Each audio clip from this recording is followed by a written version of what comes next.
আপনার জীবনে সফলতা আনতে হলে অবশ্যই 3টি গুণ আপনার থাকতে হবে।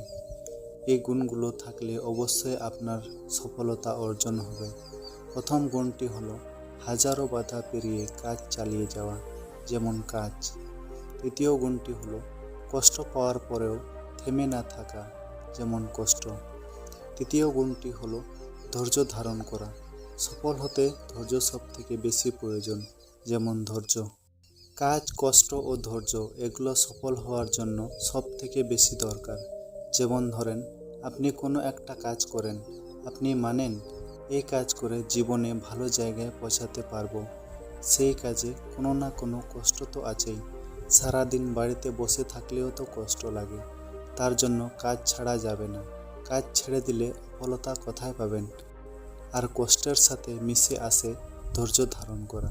যেমন অনেক কষ্ট হচ্ছে, আপনার আর ভালো লাগছে না এসব, আপনি তখন ধৈর্য ধারণ না করে চলে আসলেন, কাজ ছেড়ে দিলেন। ওভাবে কতদিন পরে আবারও অন্য কাজ ধরলেন, তাও একদিন ছেড়ে দিলেন। তার মানে আপনার ধৈর্য ও কষ্ট সহ্য করার ক্ষমতা নেই। প্রথম থেকে যদি আপনি কষ্টগুলো সহ্য করতেন, তাহলে আপনি ঠিকই সফল হতেন। আর সফলতা আসার আগের মুহূর্তে চারদিক থেকে আপনার বাধা আসতে থাকবে, যাতে করে আপনি সফল হতে না পারেন। শত বাধা আসার পরেও যদি আপনি ধৈর্য ধরে বসে থাকেন, অবশ্যই আপনার সফলতা অর্জন হবে। এতে কোনো সন্দেহ নেই।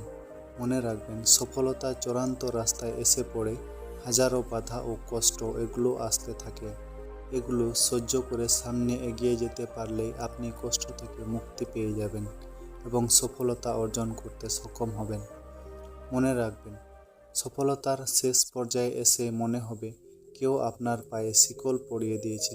তখন আপনার কিছু সময় সহ্য করতে হবে, তখন কিছু সময় কষ্ট হবে, পরে সব ঠিক হয়ে যাবে। ঠিক তখনই আপনার জীবন বদলে যাবে। আপনি সফল হবেন জীবনে, আর সফলতার মজা কতটা বুঝতে পারবেন। সফলতা আসতে কিছু সময় লাগে। ধৈর্য শক্তি নিয়ে সেই সময়টার অপেক্ষায় থাকতে হবে। এভাবে আপনি সফল ব্যক্তির কাছে আস্তে আস্তে যেতে থাকবেন। কখন সফলতা হাতে এসে পৌঁছাবে বুঝতেই পারবেন না।